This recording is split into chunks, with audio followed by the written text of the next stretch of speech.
y'all, it's your girl Casey back with another episode for Dare to Talk. I am really excited for this episode because I think this is things that we've been seeing, and I haven't been seeing enough like vocal kind of opinion from women of color specifically. So I'm really excited to get into this episode. But before we get into it, make sure that you like, subscribe, and share. And as always, don't keep this podcast a secret. Share it with the world. Tell everybody about it and put them on. With no further ado, let's get into this episode.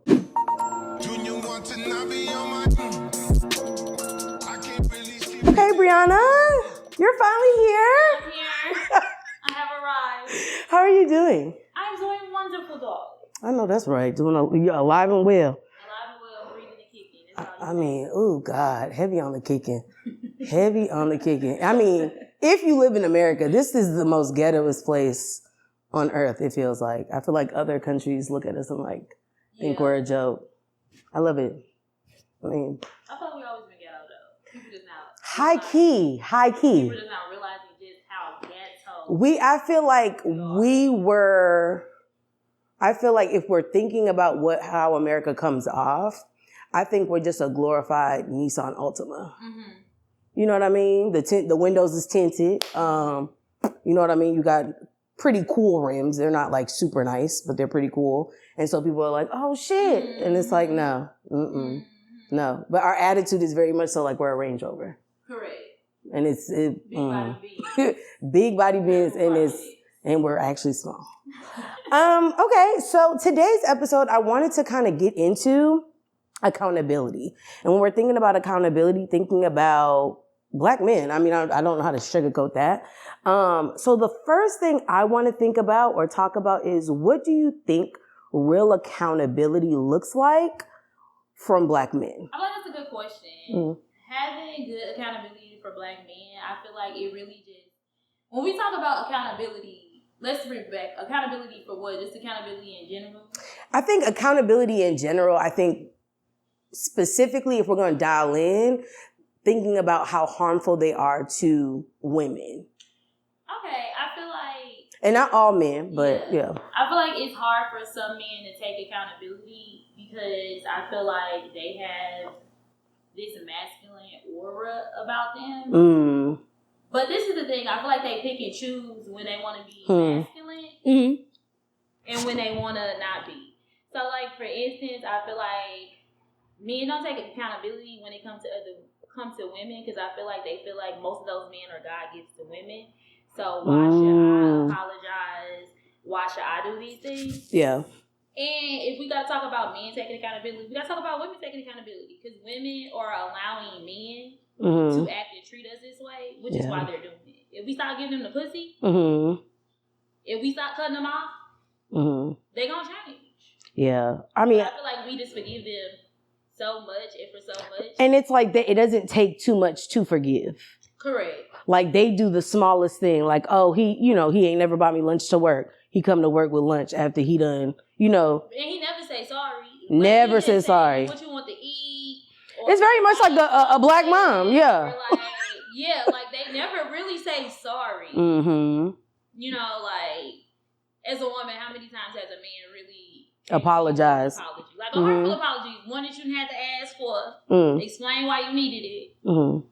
So I just feel like us as women don't be holding men accountable, which then like the pick-me girls don't be holding men accountable. And then I don't think that it helps that we on the internet like be backing them up when they don't hold accountability. Like, where's the girls? You know what? I think in my age, the older I get, I realize that there's not a lot of them. Like it's a lot of women who do things for clout, right? Like I'm going to say this because I know this is like the buzzword or this is going to give me some traction. Or you'll get the girl who's just like almost like a crab in a barrel mentality with other women, right? So it's like, oh, if I put you on, you know what I mean? So I think, but I also think too, women don't know how to respond to other women because of our relationship with our mother, if we're being honest, right? I mean, for a lot of women, if you could say who was your first hater in life, everybody gonna say their mom.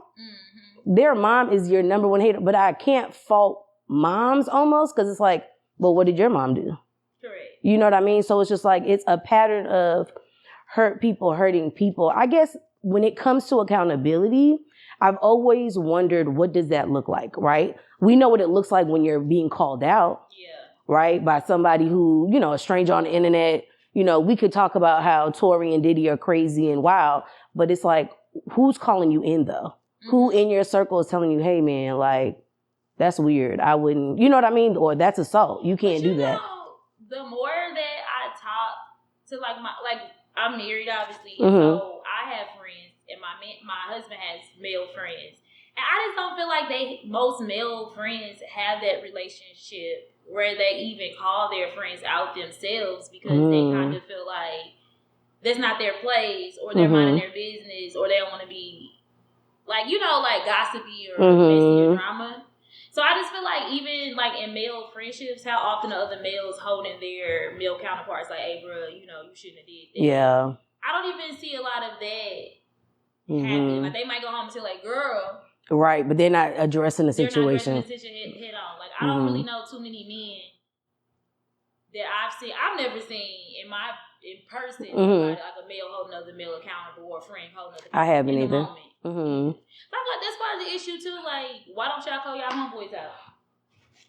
Y'all call us out. Y'all call Megan Thee Stallion. Y'all be quick.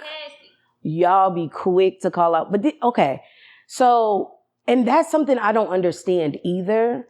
There was a lot of like discourse about like, oh, black women ain't dating black men, da da da da da. And my thing is, do you blame them though? Because if I go on the internet, and I don't know if you saw Megan's documentary, but after that incident, there were people like wishing her death. Like, oh, you should have aimed higher. Like there was not enough, and I'm not going to say there was no black men at all, but the voice from black men that was the loudest was the ones that were like, fuck her. She be alright. Oh, you know what I mean? She knew what she got into. And you're never met with warmth. You're never met with understanding. I think it's insane that people didn't believe Meg until after the trial. And they still, and I was just about to say, and some of them still refuse to believe it. But I think as a black woman, it is frustrating and irritating to have to constantly correct or school somebody on why something is wrong. And I do think there's a level of accountability that's not coming from the community. But I will say it does come from us, black women. I think we hold them to a standard that half of them don't meet. But I've always just been curious on, because I've never seen it myself. I've never heard a black man call out another black man and say, hey bro, we're not on that type of time. I'll see it in like, you know, there's this podcast I watch called Grits and Eggs, right? Two black men, and they're the only that I can say that is like popular vocally about shit like this. I'll say it's probably happening. So we don't want to say it's not happening. Don't try to jump down our throats. But I feel like not enough. Not enough and not publicly enough. That's what I just feel like. But it's like when you do see men like Russell Wilson, they're like, oh, he lame, he did. Yeah, he corny. And it's like, no, like, but I want to just dial back because I really feel like the accountability with men isn't there. Or I feel like sometimes like the Megan Thee Stallion situation or like the Diddy and Cassie situation, I feel like a lot of that stem from internal like males and even women who have like, why they stay or why do they do this, have these internal issues with themselves. And I feel like they need to do that inner work, and so they project that on other women. Like, why are you feeling like Tory should have aimed higher? Or why are you feeling like Cassie should have left? Why are you blaming the women in these situations and not men? So like, what internally is going on with you that you have this angst with women? Dare I say? Where you can't even stand. But I feel like some of that be coming from like the baby mama, baby daddy, you know. Because soon they come up too. They always on the male side. Holly. Oh my gosh, yes. And I'm like, y'all just arguing with y'all baby mamas and baby daddies, and y'all got like that drama going on, and so you like rooting for, you know, because you like, yeah, my baby mom be tripping too, you know. And here's my thing, and I'm glad you brought it up. This was not scripted. No. I'm glad you brought it up. Here's the thing. I think with the DDG thing and Holly, I've never been somebody that's like, oh, she's a Disney princess, so she's like untouchable, pure. No, I absolutely believe it. Here's the thing though, and I think people get lost in the fact that like, oh, he sent pictures, or that picture with his thumb, cut, or the messages and things of that nature. Now, here's what I'll say about this. I don't condone abuse, violence on nobody, right? I don't feel like you should be hitting or putting your hands on anybody. But what I felt like him releasing that information was him trying to gain control of the situation again. Mm. Because if you look at the text, that's not yesterday. That was years ago. So you kept that in the vault. Yeah. Just in case. I feel like when Shorty came out and said, hey, this is how he's moving, I got to wipe my hands clean. I need to separate myself. You threw that out as see, she's not so innocent. Yeah. But we don't know what drove her to that. I hate that men do shit. They throw the rock and then hide their hand. Yeah.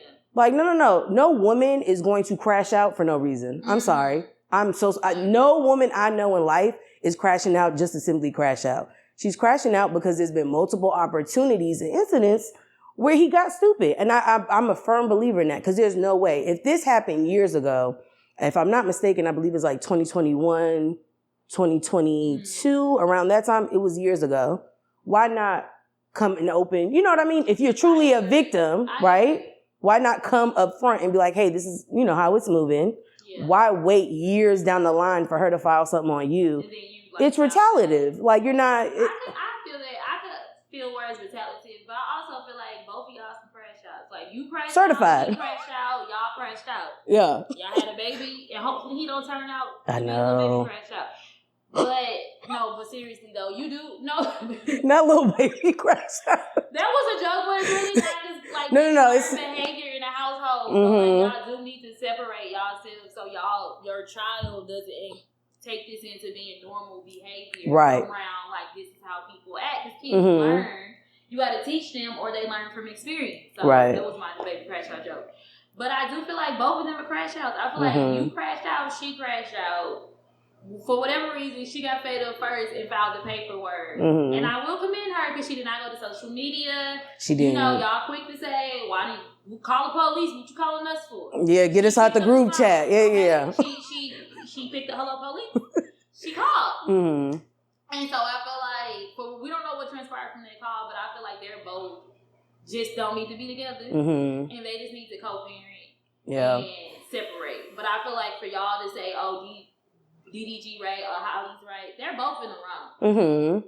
What Jay-Z say? Nobody win when a family feud. Hey, come on, a word. So they're both in the wrong. So we shouldn't be taking one side over the other. But I feel like people have chosen sides, women too, have chosen sides based on how they feel about their baby daddy, how they feel about you got your personal feelings. Internal feelings, which goes back to accountability. I feel like a lot of times we project that without realizing that we have our own biases or our own things is why we pick and choose when we holding somebody accountable when we agree disagree. Yeah. So I feel like they both wrong. Nobody's right. No. And they both whoop each other's ass. They were pick for pick, bruise for bruise. So, I mean, because not a lie was said. I'm not a lie. So here's my thing. So I guess if we're going to talk about that, I had to bring this up too, because I think that it's, to your point, you mentioned something about your family, right? Mm-hmm. If in your upbringing, you see your mom get her ass beat, or you see your mom be verbally abused, or, seeing her be controlled financially by, her partner or her, husband or whatever the case may be, it does wire you in a way to think that that's normal. Right? Correct. And so there was, I think what's her name? Bad Baby, the little white girl that was, no. The little white girl that was arguing with, Alabama. Catch Me Outside. Yes, that, her. Bad Barbie. Yeah, is it Bad Barbie? I don't know. Damn, we revealing our age. But her, the one that's Catch Me Outside, Dr. Phil, she is someone who I feel like is clearly she's not getting the right advice, or she's not taking it. So the man that she was arguing over with Alabama, it came out that he, hits on her and shit like that. And she was on the podcast Call Me Daddy, where she was like, yeah, I don't know what I would do without him and things of that nature. And like, I'm glad I didn't leave him, this, that, and the third. And I really felt sad for her because it's like, you think a man putting his hands on you is a form of like, yeah, we're best friends. That's love. And that's so, it's really sad because it's like, this man openly disrespected you. If any female can publicly say, oh yeah, I was with him or we was in Vegas or anything of that nature, that man don't respect you. I agree. So just off that, I would have been put off. But then to come and find out that he also puts hands on you, that's a coward. I don't. Does she have cancer? She does. She does. And she had a kid with him. And I need us to stop thinking that because you have a kid with somebody, that means y'all are locked in for life and there's no other option. You could co-parent. Like, we don't have to be together. There are people that just, like you said, just don't do well together. You can't be together. It just doesn't make sense. It doesn't add up. But yeah, child. Now back to Meg. What you think? You think Kelsey really shot her? No, Tory shot her. Can y'all not read? I really, okay. Tory shot her. Is Kelsey, Tory shot her. Do y'all, you expect me to think, let's work through this together. Because I'm a logical person. Yeah, let's break it down. I'm all for it. You think Tory Lanez is going to not take the stand to cover up for Kelsey? A bitch he don't know, really. Well, they allegedly had sex. Allegedly. And were allegedly in some type of relationship that Megan allegedly took them out of. But even so, we just talked about how men don't take accountability.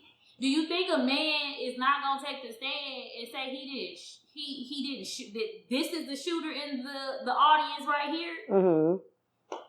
In my life on the line. Do you understand? I'm singing like a canary, finding my note. You understand? That's the. If Kelsey did it, Tory would have said it when it was time to say it, and most importantly, when it mattered. Not the court of opinion. Fortunately enough for us, the court of opinion cannot put you in jail. So here's what I thought about it too, as like the rumors started, swirling and swirling around that Kelsey was the one who shot Megan. I didn't buy it. Here's the main reason why I didn't buy that. Because if I am Tory's lawyer, I'm looking at any option to prove my client's innocence. Correct. So if there was any residue or anything that would have leaned towards another person being the culprit, I'm absolutely going to build my case around that. So for me, I just think there's no way his lawyer or whoever didn't exhaust that. Correct. Didn't look at all possible, that's your job. Your job as Tory's lawyer is to get that man off, essentially, right? So why would you not, if that was plausible, right? If it was a reasonable thing, and if it made sense, why would they not? And you know what I mean? They had texts saying to Kelsey to Megan's bodyguard saying Tory shot. Remember the phone call that was going around where he was, I'm so sorry, my bad. Proof that she took money from him, and even if that wasn't proof, it was proof that he was paying people to harass Megan. So is it too far to say that he possibly did give her money for him not to say nothing? Because it's not like, I don't think the girl broke. Like, she got her baby daddy on a record label. Girl, 15, messy. But so I don't think you broke or nothing. But I just feel like you're not Megan. Like you're not this superstar that just generating money and promo and things like that. So it may be. And then she did take your man, bitch. We talking about holding me accountable. Megan, you wrong. I love you allegedly, but if you did, but if that was your girl, you broke girl code. That's your friend. Because that was wrong, Megan. But that did not mean you should have gotten shot. Accountability right here. So I can feel like if my friend told my man, no, I'm not lying for no nigga. You did that shit. You shot my friend. Like, I ain't gonna never fuck with her again. But you shot my friend, bitch. And so I think that's the thing but not me, but I can see that being the reason why her not coming forward and saying she took the money, she took the bribe, and she was mad that Megan stole her nigga. I really think that's what it was. Now here, watching the documentary, when you watch the old footage, I hate to say this, she wasn't together. Like Meg was given 10. she was given 5. You understand? Mm-hmm. Now, I'm not saying, obviously, Meg has money behind her, right? To like, make sure the hair is laid, make sure the outfits are fitting, body is tea, all the things that encompass that. But if I know I am your best friend, I'm your backup dancer, I'm your confidant, I'm somebody that's always around you, what I'm not going to do is look a mess. And I feel like that's where the jealousy came from. Mm-hmm. I feel like a lot of people were like, well, maybe she was jealous. I can absolutely see the jealousy. And then I think so. When you see it, it's just like, I don't know if a lot of people can handle a best friend that is on that magnitude. You know what I mean? Especially if you're used to this bitch, like, hey, we riding around in a Honda together. Well, they done been that bitch in But Houston. but this is what I'm saying. Houston, but can you imagine like, oh shit, now the world knows you? But I feel like that is a testament to, if that's true, that would be a testament to Kelsey just being a hater ass bitch. Because look at Rihanna, her best friend. Rihanna's best friend has been. I don't think we give her enough praise. Life, if she is not a hater, she does not seek the spotlight. So I just feel like it can work with certain friendships. So I feel like if Kelsey really is a hater, which I hope you're not. I hope you just hating on her after she took your man. That's so unfortunate. It is. I really don't like girls who like. I do not like haters. I don't. If you you can't be my friend. You a hater. You know what I'm saying? Like, I don't like that. I think being a hater is up there with like it's one of the weird. Your friend is weird behavior. We all have our moments where we are envious of somebody. And we're saying that we don't. That is a lie. You're lying, your friend? And this is... Your friend? I can't get on none of my friends. I think my assumption, right, when I think like... And that's why I don't use that friend word. You know what I mean? I'll say coworker or colleague. But I think the other thing is, too, some people, we use that word friend too loosely. Yeah. For me, if you're my friend, I'm wishing for you to... You know what I mean? Succeed in whatever the case, whatever it is that you want to do. I'm not praying on nobody's downfall. But I don't know, Brianna. I'm telling you, the footage, I was just like, she didn't look like she was her cheer. You know what I mean? We'll never know what happened behind closed doors. I know. It's really wild. I just think it's crazy. Like, you are with me when my mom, before my mom passed. And you know all the stuff I went after my, dealing with, and the way her mom passed was so nasty because it was really out of nowhere. She was like, oh, my mom had a headache. So it's wild. I really do hope that we, can be, more together on that one. Okay, so here's another one. Why do Black women have to be both the witness, ooh, this is a bar, and the warrior when harm is done? Such a good question.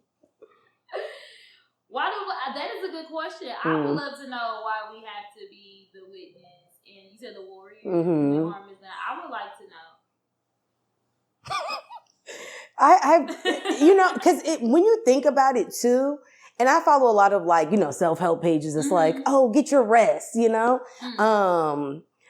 sometimes feel like we as Black women feel like we have to be vocal because in so many spaces we're silenced. Yeah. Right? And, let's make the connection to work, right? In the workspace, if you are in an environment, and I'll even say it doesn't matter the race of like your boss or whatever, as a Black woman in a work environment, you have to be cautious of like how you maneuver and move, right? So let's say like, hey, I'm giving feedback that I don't necessarily agree with because there's not enough, backing it up. Mm-hmm. You can't just say, oh, hey, I disagree with that or whatever, because that's you being aggressive, combative, not being open to feedback. And that's just like one slice of it, right? But in so many different facets, we're told we're not enough. You're too loud. You're too quiet, right? You're not speaking up enough. And it's a lot to juggle and battle that. And so I feel like sometimes we feel like we have to be a warrior because who's going to be the warrior for us in a lot of cases, if that makes sense. Well, I'm here to tell you, as a Black woman who felt like I had to carry everything on my back, fuck that. Don't call me strong. That is not a compliment to me. I used to be told so much like, oh, you just strong friends, so we don't check on you, or you just so strong, or you the strongest person I know. Like, oh, hang that shit up. Do you think anybody want to be God's strongest soldier? No, he needs to take me off the list. Be strong. Like, I don't like how we hold that as a level, like a trophy. Like, yes, a trophy. Like, oh, I am a strong black. Like, I don't want to have to be a strong black woman. I've never heard a white woman say, oh, I am a strong white woman. Never. Mm-mm. Why do I have to be strong? Why can I live in my femininity? Like, why can't I just simply be a woman? Why can't I be? And women are multiple things. We're not just soft and sweet and our princess era. Like, we encompass a lot of shit. We do hold a lot of shit. We fucking our head, we're like bringing families into the world. We're literally creating lives. We're really managing families, going to work. Women are fucking incredible, but we don't have to always be strong. And so I feel like personally, I no longer try to take on the strong role in any situation in my life. If I have to be strong, there's moments where you need to be strong, but if I have to be seen as strong so no one checks on you, like, fuck that. And stop telling people to check on your strong friends. You be checking on all your friends. Period. That part. If you a good friend. Yeah. I also, I think about, I've had to unlearn, and I think that's the part, when we talk about accountability, we have to talk about unlearning a lot of things. I think, like you mentioned before, when you see certain things growing up, it's your sense of normalcy. We, at this age, right? I think we are in this day and age where we should be more reflective, right? Yeah. We know a lot more about, trauma responses and how trauma plays out and what is traumatic. I think some people think sometimes something traumatic has to be like this grandiose thing. And it's like, no, it could be something that's really small that manifested itself into something bigger. But I don't subscribe to that being strong either. I know that it is very much so directly connected to my mom. My mom was very much so, did she have partners? For sure, right? But my mom was always like, I'll do it myself. And I didn't realize, like, having that hyper masculine energy was like, I don't want to say it's a buzzkill for men, but it kind of, it just... Some men. To some men. You know what I mean? You don't need to clock in on that. No, come on. Clock. No, I was going to say, I feel like some men do like that. Like the men who... I said clock. That's a key. Go ahead. I got it. You got to unlock the door. Yeah. You got to unlock the door to clock in to your job. Yeah. No, I just feel like some men, you do have some men who don't mind being taken care of. All men aren't created equally. All That's women true. aren't created equally. So I do feel like you do have those men that be like, I do like that my woman take care of me. Yeah, I don't want to do that. We pay all the bills. So I will say. Pay all the what? Huh? Can you pay my bills? Can you pay my telephone bills? Can you give me any? No, but for real. So I would say son. But to your point, I do feel like most men who I'm going to say this. I feel like I'm not necessarily a, strong, how we were describing strong, but I am a very vocal person in my relationship, whether it's marriage, friendships, whatever. I'm a vocal person. I want to tell somebody how I feel, so that could come off a very, But I would say this, my husband's very quiet. But he's a man. Like, he don't have to beat on his chest. He don't have to, like, he'll let me think I'm running something or it's going my way, but the whole time he's like thinking of a master plan. Yeah. He got it, and I feel like that's what's attractive. I feel like you just have to find someone who has the balance of like, yes, like this person is going to be outspoken, this person is going to say things. They're going to want something that way. Yeah. However, I don't have to, beat on my chest and be like, I'm a man, I don't like that. Like my husband he sits back, let me have my moment, and then he going to take care of business. I know that's right. So I feel like it got to be a balance for that, but I feel like, but even in that, I know that I also can sit back and not have to take charge of everything because he got it too. So I just feel like it has to be a balance. But as far as being a warrior and the witness, like, if you did something to me, you hurt my feelings, and I'm going to tell you. I'm past that, I'm so strong, I tell you. And I'm telling you, bitch. I'm going to tell you where we got me fucked bit right here. If you go back 2 steps. Okay. Right there. So I just feel like that's as Black women, we also just don't like to be vocal about our feelings too. And that's why when it comes to like quote unquote being the witness, we sometimes don't want to admit to the like how your intentions have upset us because we might feel like you'll use that against us. Right. Yeah. So I feel like that's why sometimes Black women may not want to play the victim, quote unquote victim role because they don't want to let their guard down in fear of like, what are you now going to do that I'm exposed? Yeah, I think so. We mentioned Diddy, so the Cassie thing. I don't think there are people rallying behind her, right? And that's like, nah, I'm like pro. You understand? That's like pro Cassie. You. That. No, I swear to God, Cassie, I just wish you would have came up with more bangers though. I hate you. All she did was that She's really eating off that one. No. If we're being honest, she's eating off that with the black and the gold and black sneakers. Okay, very very simple. You know what I mean? She's supposed to give us what Sierra gave because she was dancing in that video. Well, I mean, now we know why, huh? That is so unfortunate for Cassie. It really is, and I think to me, it's distasteful when you see people that, and I don't see it a lot. You know, because I've unfollowed some people that are like, you don't see it, and that's fine. But I'm going to hold you accountable by, taking myself out of it. But I think for the Cassie situation, it blows my mind because you'll have people that's like, well, just leave. You know what I mean? And this is why when it comes to things like that, when people are like, what would you do? I couldn't even tell you.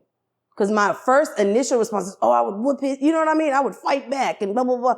But you don't know your response to something until you're actually like in it. First off, how you gonna ask Cassie to leave when you got grown men on the stand saying they were scared of Diddy? Didn't he blow up that one man's car? And he didn't say shit. Cudi. But he blew up Kid Cudi's car, broke into that man's house and opened up his expensive present. Allegedly fucked his dog too. That's disgusting. That's bestiality. I really want a name. That's bestiality. He's in jail still right next to R. Kelly. However, he ain't do shit, but y'all want little motherfucking Cassie to beat Diddy's ass. It doesn't make sense. Hold men accountable. And I think that's the issue how too. How leave? Grown men were taking a stand. Security guards, but like shaking, like very afraid, like nah. Are literally doing whatever Diddy has told them to do. Because you gotta think this man is well connected. Correct. He done dangled somebody over the balcony allegedly. He has done. Tupac. That's I'm gonna leave it at that. Hey. And we don't know this Kim Porter book never came out, but I'm not trying to sit here and be. But there's been connections. But I'm not saying I'm into that either. But what y'all just leave? First off, let's break this down. Cassie was young when she met him. She was 19 years old. Okay, I know dumb bitches at 31. No, you gotta think she was 19 years old. Probably thinking, yo, I'm about to make it in music. This man was taking care of her. And literally her life was so intertwined with him that had she left, where would she want to go? It's people still in their marriage because they don't work and their husbands take care of them and they have kids. That's wild to me. You know what I'm trying to say? And I can't leave because financially, where am I going to be? I don't got no ish on my own where I could leave and be good. Just you, your home with your husband or your wife, we going whatever you into and your kids and women are trapped there. And Cassie literally it's on a bigger, the stakes are higher at this point. You know and you got to think there's a level of... It's control. It's a level of control, but also he knows what he's doing because he's public. Correct. Making it where it's not like, she's tied to him because they're in a relationship. Remember, his whole persona was like... with him. Her life was with him. Her personal life and her business life was with him. And who the hell was going to believe Cassie? Because she didn't talk. How many interviews the girl didn't talk? And it's so like, I feel like she wasn't that eerie watching like interviews with them now, like on red carpets and stuff. This only time we saw. Because you can see like she's just like, before she answers any questions, she's looking at him. And I'm sure there's somebody who's like specializes in body language that could probably break all that down. But just her whole demeanor is like, I don't want to piss this man off. Yeah. I think when the people that are like, you should have left. She tried to at that hotel. Correct. And we saw what happened. You understand? And this man came running down in a fucking towel. There's no, I mean, you got to know that there's a level of brainwashing that was involved. Yes. It's a level of that control. Like, I want to strip you from everything. I want you to be left with nothing so that ultimately your only option is to stay. It was a lot of women that felt like that. I like a lot of women who said that Diddy was having a good day, they was having a good day. If he was having That's a bad day, wild. he was having a bad day. So can you imagine being tied to someone where their emotions set the mood for your damn day? Yeah. Like, that is abuse on. But we saw on Making the Band, he made the people walk to get that cheesecake. I knew this nigga. I'm glad you brought it up. I told these motherfuckers. I knew the nigga was off. Walking for them chicken. Y'all want Cassie to stand up? Had them motherfuckers trekking for that cheesecake. And I'm going to be honest, I don't think he took too many bites. So you had, you know what I mean? But once again, it's a control thing. Yeah. And he made it where it's like you had to walk and get it. And you couldn't get a cab. Because his anger. Oh, I didn't know that. His chest puffed up when he was mad. That's where Puff came from. And then that's the other thing, Brianna. You can't trust nobody that got all these names. Like, why do you need all these nicknames? Brother Love, Diddy, Puffy. Like, why? Kelly, the Pied Piper. hey, but some of y'all are still stepping in the name of love. Go off. I'm not gonna say no names, but do you, sister? I'm gonna look at my clips. It's insane. Yeah, but I think realistically though, what is us as Black women, right? Like, taking us out of it, how can Black men who want to do better, what is a way that they can start to like make that shift? Go see the lady. Get on her couch. Mm-hmm. We all need to go see the lady. Mm-hmm. We all need to go see the lady because as Black men and women in America, we deal with so much. Mm-hmm. I feel like Black men go out into society and deal with so much. Black women go out into society and deal with so much. We deal with so much. And I think that we are attacking each other because of our traumas. And we really just need to start going to therapy, start doing that inner self-work in ourselves and bettering ourselves. Mm-hmm. And if everybody focused on bettering themselves, then everyone would be better people. Mm. So I just feel like the first step into men or anybody taking accountability is really going to therapy and doing the self-work to try to figure out and work out why you think the way you think, or is this a trigger response? I feel like going through therapy myself, I've noticed that I have to sometimes tell myself like I'm safe. Not that I grew up in like an abusive childhood or anything like that, but it was certain triggers and traumas that I had that I did not realize I've had. And certain things was a trigger response. And it was like, I'm being triggered and I'm having a trigger response. And I need to figure out how to let this untrigger me. Why is this triggering me to begin with? Let's start to do this self-work. Yeah. And so I just feel like the first step of taking accountability is going to see the lady, to do that self-work. So when you are entering society, you're coming from a place of understanding and not a place of mad, bitterness, anger, regret, whatever you're dealing with. You know your demons. I think, and I feel like, to your point, we need to showcase that more too. Like, I feel like in the, what was that? In the short film, it wasn't a film, but in the show Forever, the fact that they showed the Black dad being emotionally intelligent was like leaps and bounds from what we're used to seeing, right? The dad either ain't there, he locked up, he's abusive to the mom. I mean, if you look at, any Tyler Perry storyline, if we're gonna be honest, you know what I mean?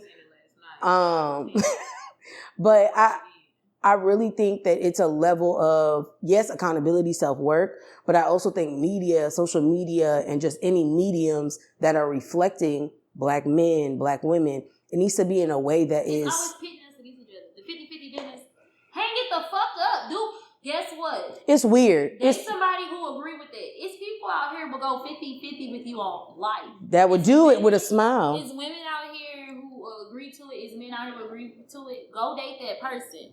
Now, it's bitches out here that ain't 50-50 bitches. Go find someone. Go find a man that's willing to not want to go 50-50. Why is that still a conversation? I think, why are we having a 50-50 dinner dates? Why are we doing a who to pay the rent? You know why? Because we lost the plot. Well, not we. Men have lost the plot. Before, and I want to say before as in like, I feel like when my mom was kind of growing up, it was like macho man, but it was, you know, the men that provided. But they had families down the street. They did. I'm not, and this is what my thing. I'm not saying we were ever perfect, but I think the ideals that they had, it was kind of in the best way, but it's like we just put our seeds in too many pots. But I think the idea of like hunters and gatherers, at one point in time, men went out and got it by any means necessary. It wasn't an excuse, oh, you know, I tore my ACL, or, ooh, my back hurt, or, nah, I get disability, I can't X, Y, and Z. Not disability. Okay? I mean, nothing against them, but if you're somebody that's able-bodied, like you can go get a job, go get a job. Go out and get it. And I feel like a lot of men think it's like for the women. You should want it for yourself, honey. You should want your own place for yourself, your own car, your own means. Because when a woman's asking for that, like, hey, you need to have your own place, car, and your own things that you could call your own, it's not in a space of like gold digging. I want to know that you could provide. Ooh, I feel like that's a big difference between like having standards. I just think that people don't date to their standards, and I feel like that's why people are not happy in relationships, because you're dating someone who does not match your. Start talking to people before y'all have kids. Ooh. Like, really start like, you need to be do genetic testing before you have kids. Like, what radio? You got sickle cell? We black hell. Like, the sickle cell is real. Like, beyond just like health stuff, just talk about like, how do you envision life? How do you imagine parenting? How are you for a kid? How was your upbringing? What things would you change? What things would you keep the same? I think those are just life. Have those conversations with people before you start inserting your privates into them, because the moment you do that, now I'm on a whole other topic, then your mind warped, because the ping good, or the coochie good, but I want kids, but he don't want kids, the dick good, and I'm gonna try to convince him to have them, to trap them. And then that's y'all gotta talk. Have to have a conversation. Have to. You got to be on the same page, right? And I feel like, because it's people for everybody. I sincerely believe that whatever you into, it's somebody out there into that shit too. Absolutely. But absolutely. That's the issue. They don't be talking. No. Before then, the baby come up, and then you realize that the way he parent and you is not on the same page. And I just feel like those conversations need to be had, and those expectations. And I mean, a person can say whatever the hell they want to say till the time comes. So it's not even no amount of talking that could guarantee that. But I think, like, at least starting those conversations and using your judgment, is this person going to smoke with my ass? Based on their previous actions towards you, is this a line with what they were saying? Yeah. I'm telling you, it's bad. I feel like really, like, we're just out here pumping out kids, and I don't know. The millennials not having it. I mean, because we're fucking broke. We don't have it. You know how expensive a kid is? And that's the other thing. I'm going to have a kid with a dude that told me, hey, I'm cool on that. Like, I'm all right. Like, I don't want to. It was a Facebook story going around about a girl who was like, he told her to abort it and she didn't. And now she wants to put him on child support. And he's like, well, I told you I didn't want the kid. And I'm conflicted because I feel no, like I'm not conflicted. I feel like as a woman, if I get pregnant and a man, tells me off rip, like, yo, I'm not I'm not into that. I'm not ready for a kid. First of all, one, I respect men that are honest about it, right? And know that, like, yo, where I'm at in this point in life, I'm not ready to take on a child, because that's a whole being. And people like, oh, 18 years. It's well past 18 years. You understand? Understand that.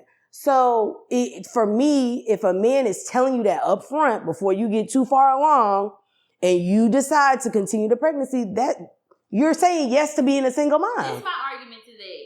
But he knew on the subject of holding men accountable. He knew that when I inserted my penis in her and did not use a condom, there was a chance that the baby could happen. So just now, because that baby happened, and now you don't want it, that's not your decision. It's not just your decision to make.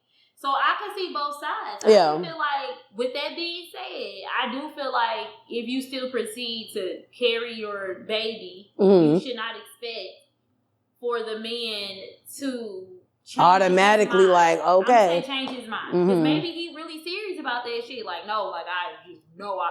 But then I also think about the child. Like, the baby had nothing to do with being here. Like, the child is innocent in all of this because adults have made decisions about this baby's life that has no control.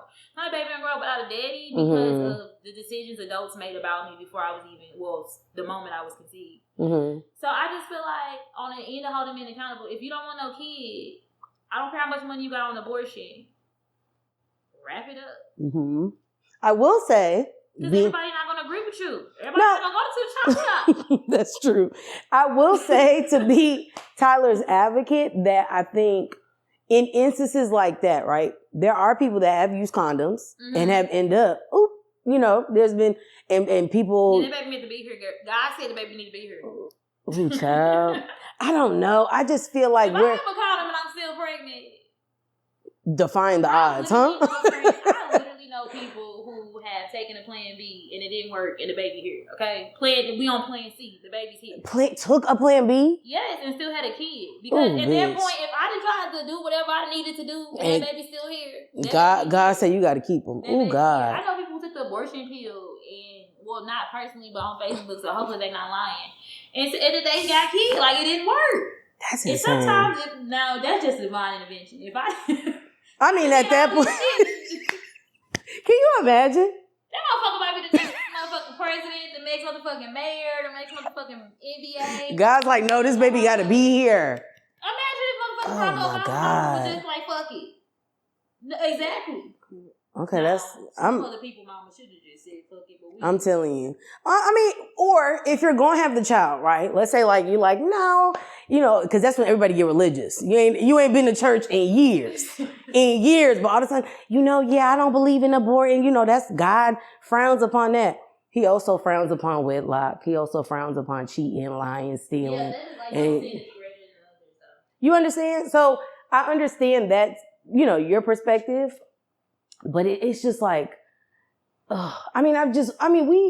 taught, right? We've seen the product of that.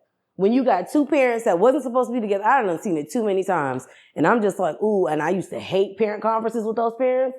Because one parent will say, yeah, like, give them the extra help. The other parent's like, no, the baby fine. They not slow. Okay, we're in 3rd grade. They can't read on the 1st grade level. But the baby not slow. Okay, you got it. So I don't know. That's hold men accountable. If you don't want kids, wrap it up. That's not a guarantee that the woman is going to decide because you don't want the child.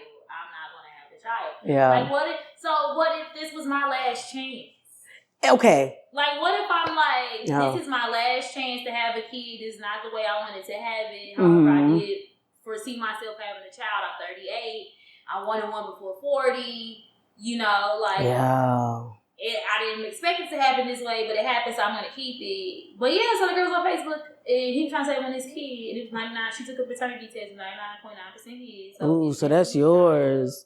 Yeah. And I guess like moving forward, and nobody wins for the family feud. Because that's sad. It is. Like, even if he paid child support, the child might not have a daddy. And it's a little boy. Oh, see, and that's horrible. The baby here, y'all. The baby cute. Oh, it's like the baby's born. The baby's born. The baby's here. Oh, she's wow. Thinking, like, it's in child support to help take care of it. Like, she went through with it. The baby is on the other side. But I'm like, who the fuck are you to tell me to kill my baby because you don't want no baby and you didn't nut it up in me? I hear you. Both parents to see, like both of us. Oh, you need a stamp from both. Yeah. No, I see that. I can see that. But that's just. But here's the thing. I feel like as a woman, now to your point, that's where I feel like it would make sense, right? Yeah. Like if I'm somebody that's like in my late 30s, I'm about to hit 40. I don't want to be too old of a mom, right? I want to feel like, I still have energy and time because it does take a lot when you're raising a kid. So I get it in that aspect.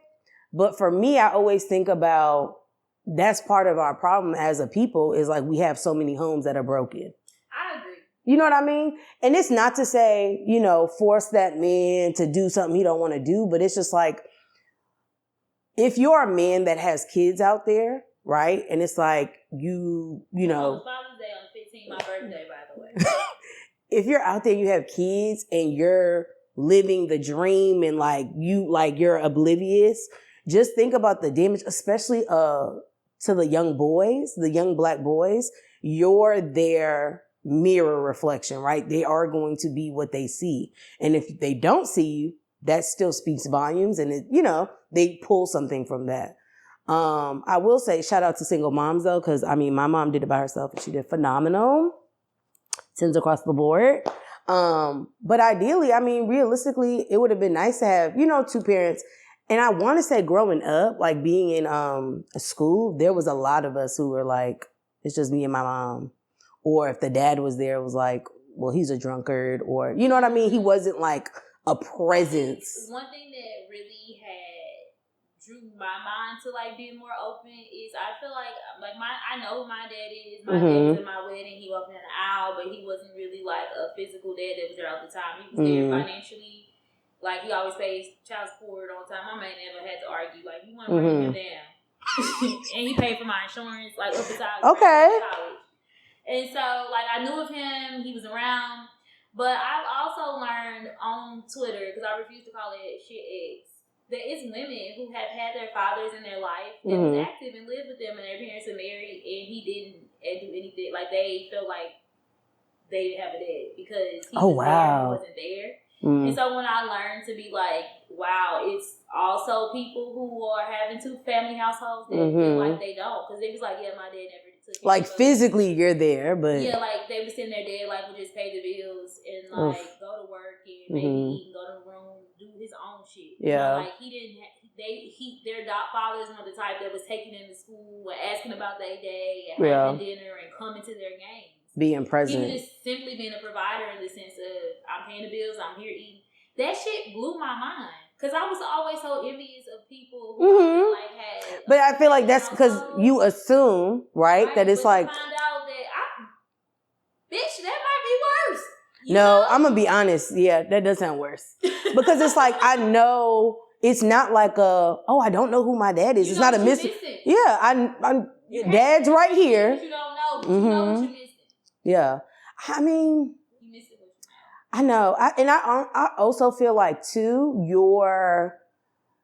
I know we talk about the importance of like dads for like little boys, but the importance for little girls have their, father present. Now, in my mind, my dad wasn't present because he was locked up.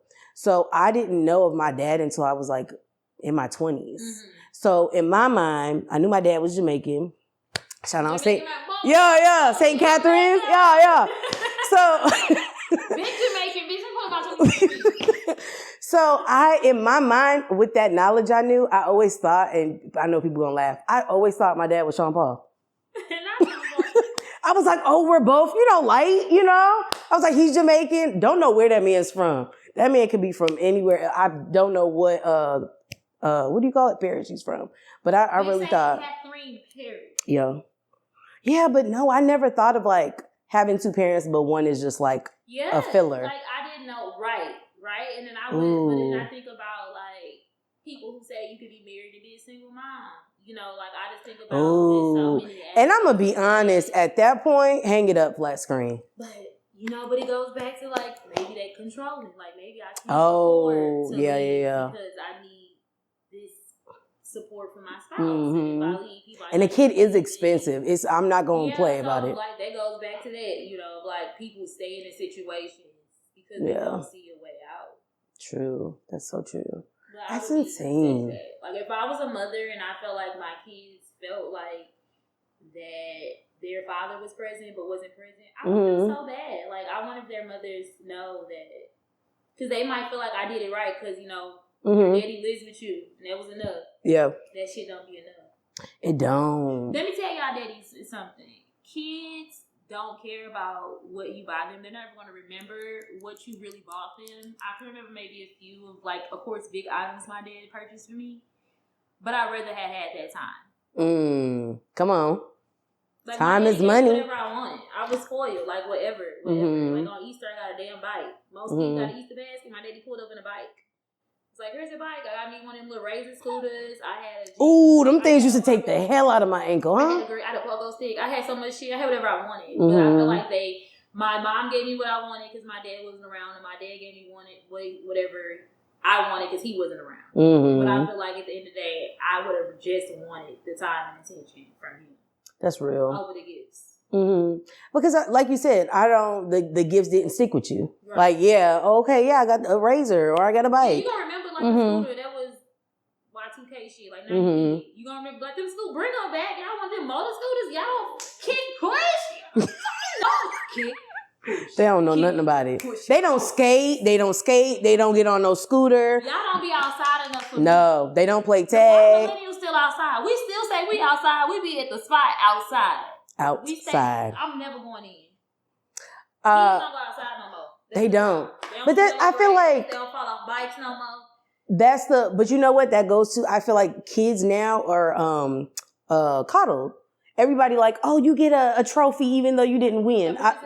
No, somebody got to lose. A consolation prize. I don't believe in that. I'm sorry. There is first place, second place, third place. Hopefully you literally say I am number 1, 2's not a winner, 3 nobody remembers. So I mean, I think that's the problem too. You also got to think about who's raising the kids. If we're being honest, I think that we had we had a lot of, and that's scary shit because I don't take nothing serious. You understand? I don't take nothing serious, and to think about somebody like me with a kid is scary. I have people I went to high school with who had kids in high school, middle school, elementary school. I mean, yeah, when I have a kid, it's gonna be a teen pregnancy for sure. No, for real, I'm be 40. Because I just don't. But you know what they did say though? They said millennials. The millennials are really the ones we are raising them. We are not having kids in the same gusto as the other generations. But I feel like because we're the ones aware of like trauma, I don't want to ruin a kid. You know what I mean? Financial. You know what I mean? I feel like after COVID, I'm gonna be like during the COVID, it was like a COVID baby. I mean, shit, we ain't got nothing to do but be in the house and fuck. And I think it calmed down after that. But I do agree with that. I honestly see, I feel like I have a lot of friends that are getting married and like starting families, and so I'm happy and hopeful for that. Like I'm happy and hopeful that our generation is doing the work and taking the time to fix ourselves, which is why I say go see the lady about accountability. Like get on her couch, pushing. And doing the self-work, because I do see a lot more people married and having kids and starting families. And that just makes me so happy because I'm like, I feel like that was lost upon our generation. And I feel like we're starting to like kind of get back to it. Yeah. Kind of like just get back to the flow of things. And it just happened later in life. But I feel like it's so much drama we've been through our lifetime. Like, give yourself grace. That's the other thing, too. All day. Like, you don't have to do everything one day.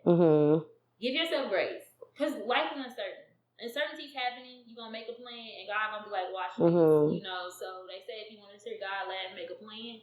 Give yourself grace. Stop putting so many stipulations in age. Millennials, stop. Stop feeling like by 30, I need to have. You need to have the house, the kids. Do not feel like your shit needs to be together by 25 or 30. Baby, that's not that old. It's not. Baby, I'm 31, I'm a kid. I'm a baby. A child. You hear me? Damn near fresh out the womb. I don't even know what the fuck. I just started making my own doctor's appointments. Like, girl, calm the fuck down. Yeah. So I just feel like give yourself grace. Go see the lady. And hold yourself accountable. I mean, I feel like that's the best way to be. And I mean, I've always been a proponent for go to therapy, fix your shit first. Because I'm a firm believer, you can't call nobody out on no shit that you haven't done yourself. You know what I mean? You can't say, oh, well, that's, you're being narcissistic because that's one of the ones that, they like. It's so many buzzwords.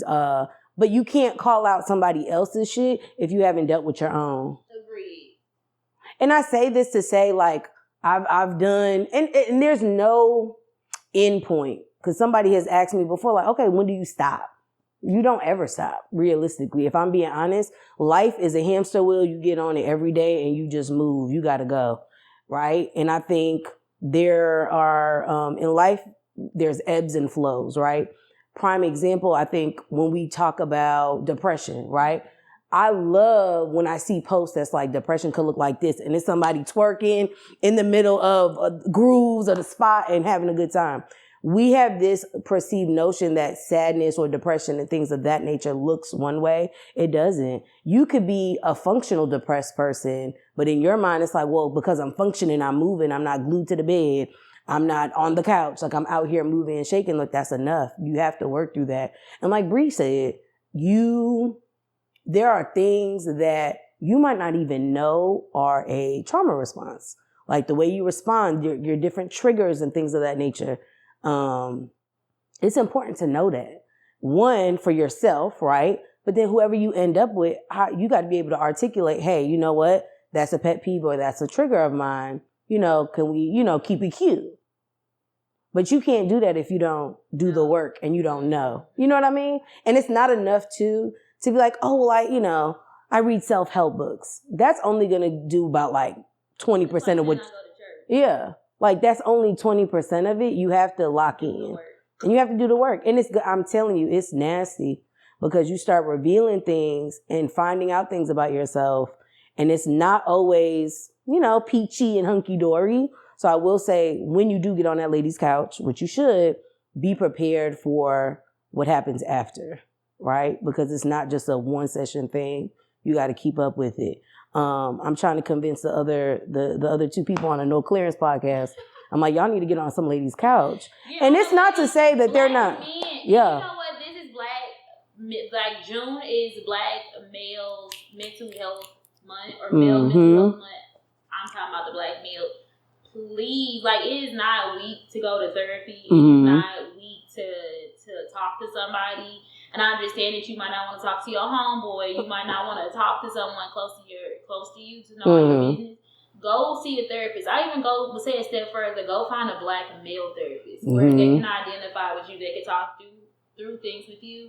Because like I said earlier, as Black people, we go through enough. We don't need to be tearing each other down. We don't need to be.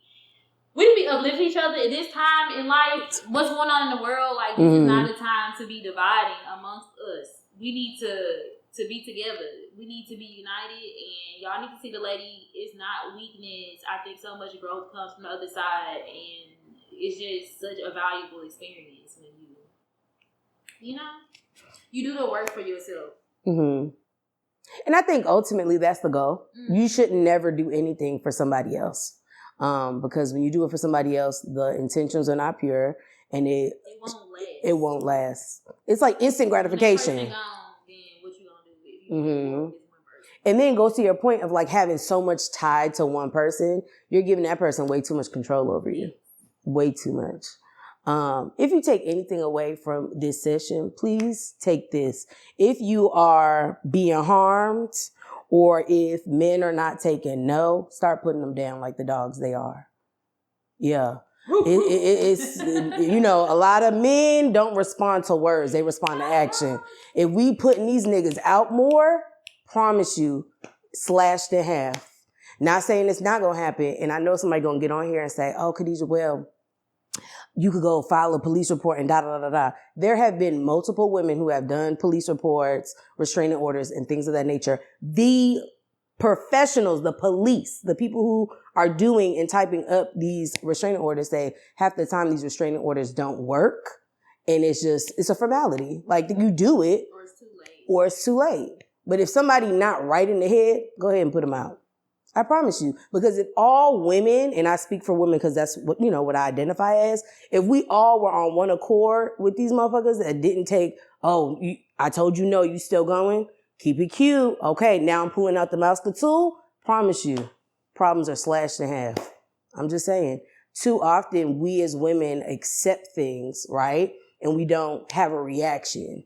We need to start having a reaction. We need to start, the water's boiling, it's hot. We got to start cooking something because this is not it. And it's really scary to see the amount of men that are low-key openly, admitting to sexually assaulting women or doing things, with women against their will. It's crazy to me. It's crazy. And the fact that they still got a breath is crazier. You understand? So if you're tuning in, take this and get on somebody's couch. The lady, the man, somebody. Talk through these problems. And ultimately, I think you might need to work up to this, but have conversations with your friends. Start holding your friends accountable. I know it might be weird to do it with strangers because it's like, man, I don't know your response. I don't know you like that. Cool. Start with your friends then and those closest to you because that is a reflection of, you are the company you keep. So, yeah. And good friends hold good friends accountable. Like, if I can't hold you accountable, are we even friends? Are we even locked in? You don't need yes men about around you. That's not growing. No. Mm-mm. Yeah. Any last comments? I would say go see the lady, go to therapy, do the self-work, hold yourself accountable, and hold other people accountable. And I think that especially for black men, it's okay to go to therapy. It's okay to talk to somebody that does not make you weak. I think that makes you a strong person because it's not easy doing the work. And I think the easy thing is to stay the same or to think something's wrong and not say anything and stand up for it. I think that is weak. Actually, I think what makes you strong and masculine and attractive and sexy and all these things that y'all want to be is standing up for women, standing up for what's right, holding your friends accountable, and calling them out. Mm-hmm. Call them out. Call them out and hold them to the same standards that you hold women. Mm-hmm. That's it. That was beautiful. That was great. But as always, like, share, subscribe. Remember, don't keep the podcast a secret. Tell your friends, tell your homeboys, tell your homegirls about it. Because we want to get those subscribers up and that listening ship up. But as always, stay black, stay blessed. Peace. You can trust in me. I can. You said I can trust in you.